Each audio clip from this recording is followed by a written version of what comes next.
Allez, après la quotidienne nationale, la presse internationale, et là aussi des choses assez étonnantes d'ailleurs.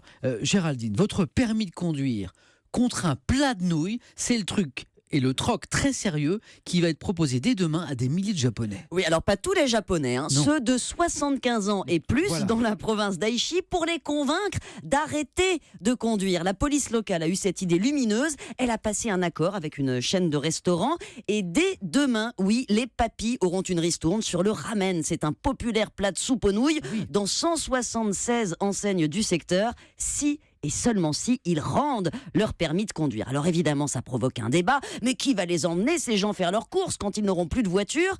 Beaucoup, cependant, voient la mesure comme indispensable parce que pas une semaine ne se passe au Japon sans qu'un accident impliquant une personne âgée soit rapporté. Et depuis qu'un grand-père a foncé le mois dernier sur un groupe d'écoliers tuant un enfant, c'est devenu un problème national. Géraldine, est-ce que c'est pas un peu surprenant de cibler comme ça les personnes âgées ? Pas au Japon, Samuel. Une société ultra vieillissante. 19 millions de Japonais ont plus de 75 ans, c'est le double d'il y a 10 ans et ils seront 25 millions d'ici quelques années. Imaginez les défis que ça implique sur les routes. Ils sont responsables de 13% des morts, écrit le quotidien Asahi Shimbun, et la loi actuelle paraît insuffisante. Un check-up tous les 3 ans. Il n'y a pas assez de médecins spécialistes de la démence pour déceler ceux qui ne devraient plus conduire. Donc la solution pour les autorités, ça passe par l'abandon volontaire du permis. Donc on teste partout des incitations. À Tokyo, par exemple, on imprime des diplômes d'ex-super-conducteurs qui donnent droit à des ristournes dans les magasins, sur les tickets de bus, les taxis.